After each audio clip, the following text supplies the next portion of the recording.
Hello everyone and welcome back to my channel. My name is Madeline and I create knitting content here on YouTube. In today's video, I'm going to be showing you how to make these really cute little kitchen scrubbers. So here's just two different colors that I've made. The fun thing about these patterns is that they only take one ball of the sugar and cream scrubber yarn. And so we just start here in the middle, cast on, join in the round, and then we just begin increasing all the way to the outside edge, cast off, and then knit a little I-cord chain just to hang it from. So I think these are really fun projects. They're also great if you're a beginner knitter or if you're just learning to knit in the round. They're fun, quick, and easy. And down in the description box below, you're going to find the full written version of the pattern so you can follow along. You'll also find the different video breakpoints so you can fast forward or rewind to any different section. And you'll find all the materials I used in this video. If you have any comments or questions, please feel free to leave them down below. And if you're new to my channel, don't forget to subscribe. Thanks for watching. Starting off with the yarn I'm using this Lily Sugar and Cream yarn, and this one is the scrub off one. So what it is it's basically the regular sugar and cream yarn, just with every other stripe is going to be the scrubby material. And there are a couple different brands that do make the same yarn, the scrubby one, so you can find different comparables. I got this one at Joann's, specifically in this color, when I was doing my last Joann Shop With Me haul, so I'll be sure to link that video down below as well if you're curious. This colorway name is Sea Glass. It's 100% cotton yarn, and if you're looking for comparable yarn, this one is a medium weight yarn, or a number 4, so that's also equivalent to a worsted weight yarn. It recommends a size US 7. And then over here on the yardage, we get 106 yards or 97 meters in just one ball of yarn. And that's exactly what I used. I just used one of these to make this whole scrubber. So you can see it's actually fairly large here. So you do get quite a bit of yarn to work with. And I even had some left over to make the little thing to hang it from. Next up for the knitting needles, you're gonna wanna, well, I like to use circular knitting needles and then work with magic loop. So that's my preferred method. If you don't like using magic loop, just skip over that portion of the video and just cast on using your double pointed needles. For the cord, you're gonna want a 16-inch would be good, or a 24-inch. I'm using a 24-inch, and basically the difference in cords, it'll just be a different amount of time before you switch from doing magic loop all the way to just plain knitting in the round. But I'll definitely show you that step as the little scrubber becomes larger. And then for the knitting needle size, I would recommend using a size US 8. Although the yarn does recommend a size US 7, I find this little scrubber yarn pretty tough to knit with. So I think just knitting with a size US 8 would provide people with much more flexibility when knitting with that scrubby part of the yarn. Then lastly, you're going to need some stitch markers. So these ones I actually just picked up at Joann's as well in the clearance section. I thought they were really cute. So knitting magic loop, you're going to need 4 stitch markers, and then if you want a progress keeper to mark your beginning of the round, you could definitely use one of those as well. If you're knitting using double pointed needles, you'll probably want a 5th stitch marker and then a marker as well for your beginning of the round. So now I'm going to get started casting on. So the way this is cast on is it actually starts right here in the middle, and then we begin knitting in the round and increasing as we go outwards. So what I found with this yarn, and this is probably my #1 tip if you're working with it, is don't start with this scrubber section. So my yarn starts with the little scrubbers. So I'm just gonna skip over all of that, just cut it out, and then I'm gonna start casting on with the first solid color where the yarn is smooth. Because what I found is it is really hard to increase into the scrubber yarn. So I'm just gonna cut out this first portion, and then I'm going to begin casting on using just the smooth cotton yarn. So to start off, I'm just going to cast on 6 stitches, and you can use whatever cast on method you'd prefer. I'm just going to use a version of the long tail cast on method, and you don't need that long of a tail at all either, because that's just going to be woven in. We don't need to use the tail for anything.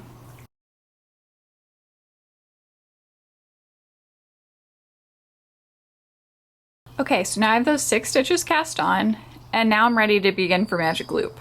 So if you've already done magic loop, you can just skip ahead based off of the timestamps down below, but I'm just going to show it real briefly. Sorry if you can hear the bird in the background again. So I'm just going to slide these 6 stitches over to the middle cord, Then I want to find the middle point. So in this case, I just want to count 3 stitches in from either side. I grab the cord at that point, and then I'm just going to pull the cord through. And basically what this is going to do is it's going to make 3 stitches end up on one needle and the other 3 stitches end up on the other needle. Now when you have your stitches all set up, you want your working yarn coming out the back knitting needle.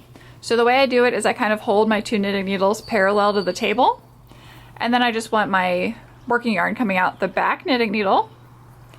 And then I want to make sure all my cast on bumps are facing down towards the table. And I want to make sure it isn't twisted at all in that inner edge. Now, to begin my first row, I'm going to take my working yarn and I want to take it in between the 2 knitting needles and then go up over that back knitting needle. Now I want to take my back knitting needle and I'm going to pull it towards the right. So basically my back stitches are now just on the cord, and I'm going to use that knitting needle to just go right into that first stitch as if to knit. We're actually going to do a knit front, knit back, so don't slide it off your left needle yet. Now I want to take my right needle point again and go into the back of that same stitch and knit that as well. So now I've basically just created 2 stitches from that 1 stitch. Now again, for the next stitch, I'm going to knit into the front of the stitch. And on this first row, it can be a little bit tight. Then I'm going to knit into the back of that same stitch as well. And I'm going to continue doing this on the 3rd stitch as well. So now I've gone across all the stitches on that knitting needle. So what I want to do is I want to pull on my cord so that again, that second knitting needle comes back to the stitches. And you just want to slide the stitches back onto that knitting needle. Now again, I want to point my knitting needles towards the right. I want to make sure all my bumps are facing down. Get my tail out of the way. And I want my working yarn to be coming out the back knitting needle again. So now when I have my work, you can see I have 6 stitches on that one that's further away from me, or the one I call my back knitting needle.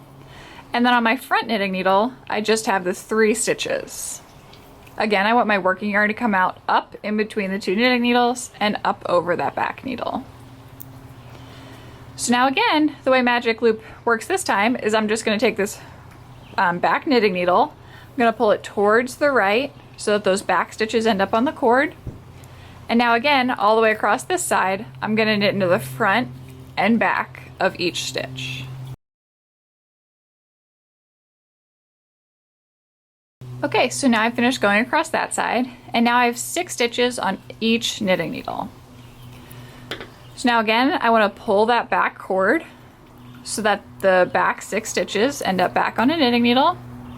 And I want to turn my work again so that my knitting needle points are pointed towards the right. My working yarn is attached to the back knitting needle, or the one furthest away from me. And that's the way I want to set up each time for Magic Loop. So I want to have my further knitting needle having the working yarn attached to it, both knitting needle points towards the right. And then when I begin, I'm going to take the back knitting needle, pull it towards the right, and just begin working across that front knitting needle. And that's all there is to Magic Loop. So now the next round says that I just need to knit 1 round. So I'm just going to go all the way across this front needle, knitting each stitch. Then again, I'm going to reset up my Magic Loop and go all the way across the second knitting needle, knitting each stitch. And that's another thing you want to remember when you're working Magic Loop, is that you need to go across each half of the stitches before that's 1 full round. So now I'm going to go through and knit each stitch.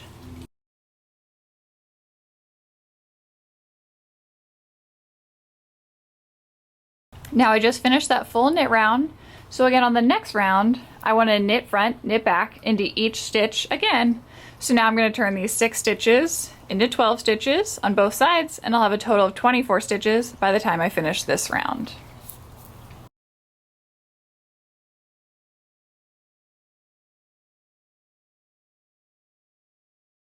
So So I've just worked all the way around and increased up to that 24 stitches total, 12 on each knitting needle. So for this next round, when I knit all the way around, I'm going to want to place a stitch marker every 4 stitches. So when you reach the end of the first knitting needle, I don't place a stitch marker there at the end because it'll just end up falling off. So I just remember that the first 4 is the first set, middle 4 is the second set, and the last 4 is the third set on the one knitting needle. And then I'll do the same thing on the second side, where I knit 4, place 1 marker, knit another 4, place another marker, and then I'll just remember that at the end of the round, that's where like a stitch marker would go.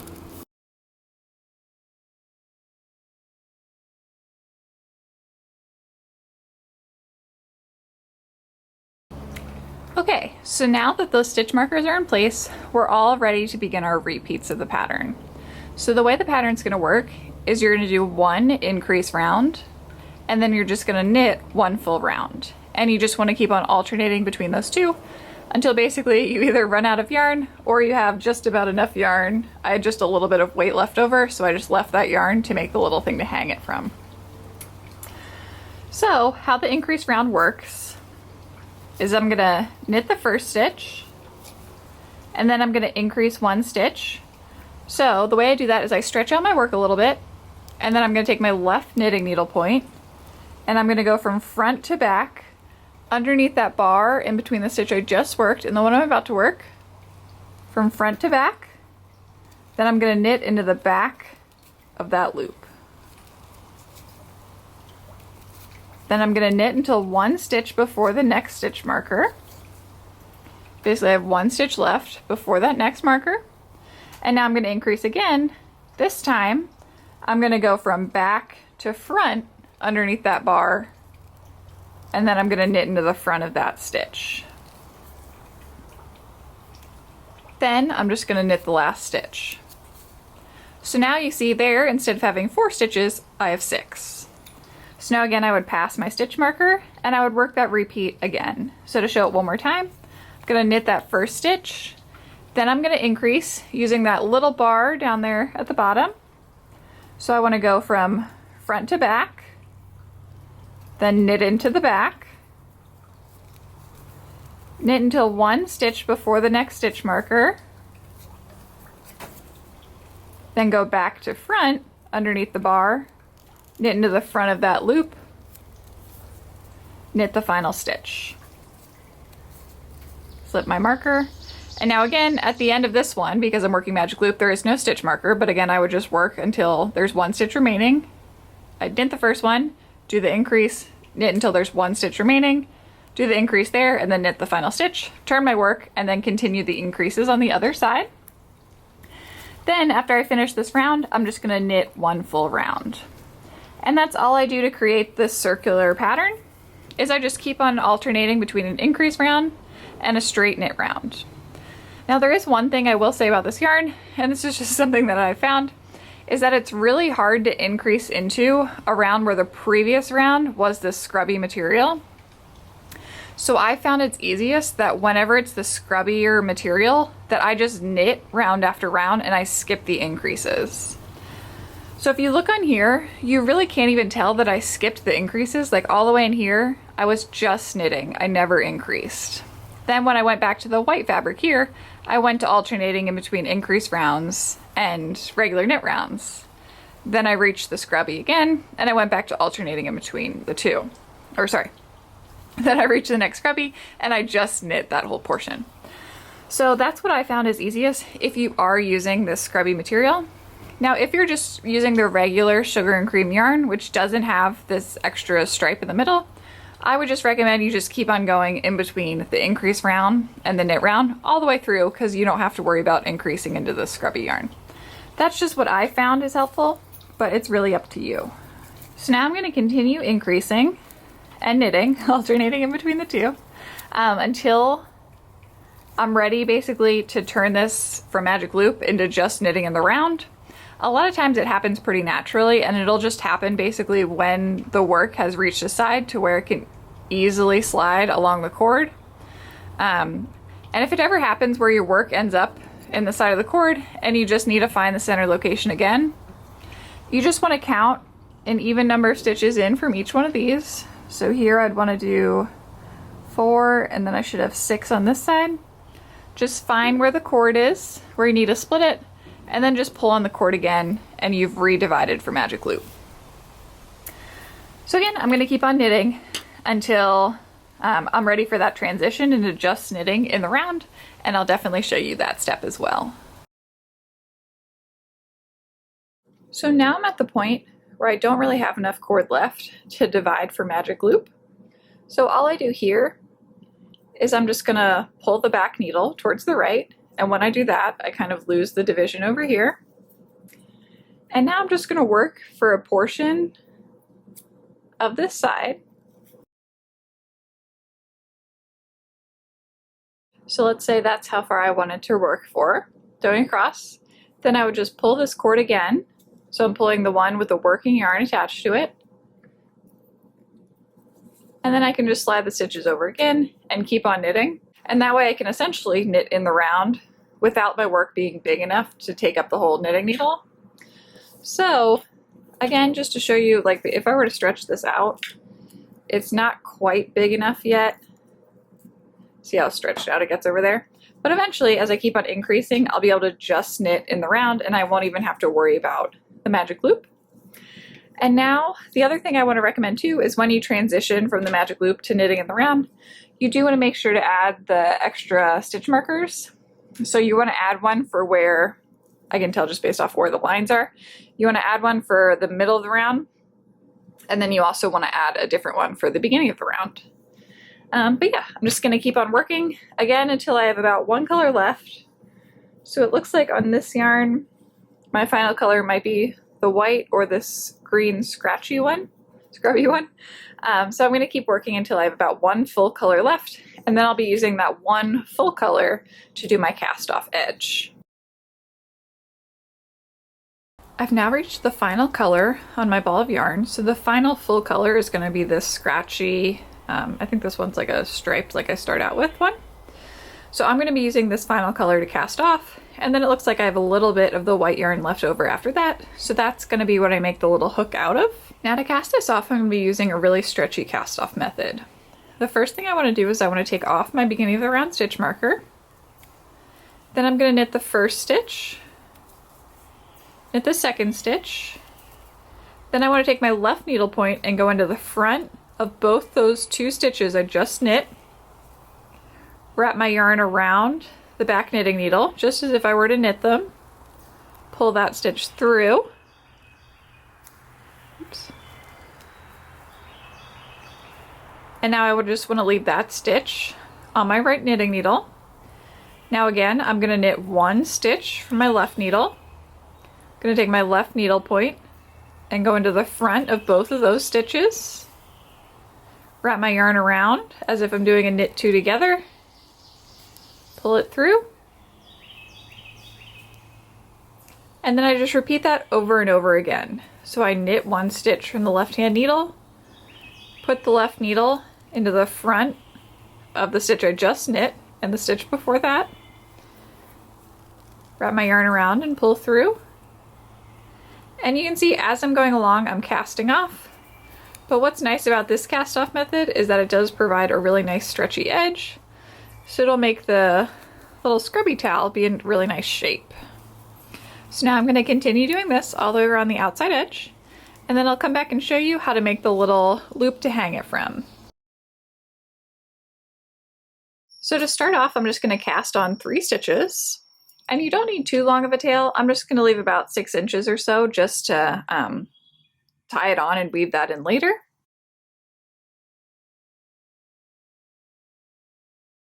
Okay, so now that I've cast on those stitches, I want to hold on to my work and then slide my knitting needle from the left to the right.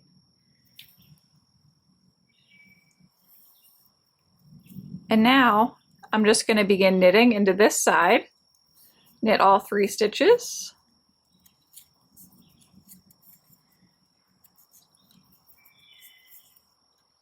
Now again, I'm just going to hold my work, slide my knitting needle all the way from the left to the right.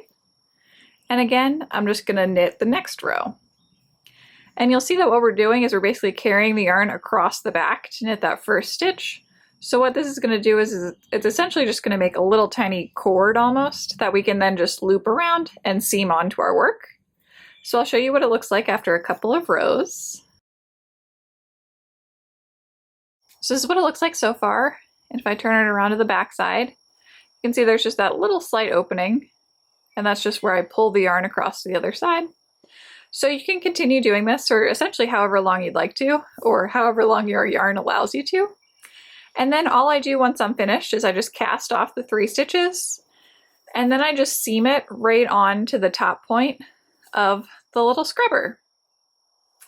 So that's all there is to this project. What's so nice about it is it only uses 1 skein of yarn, and you do end up using the full skein, which always makes me really happy.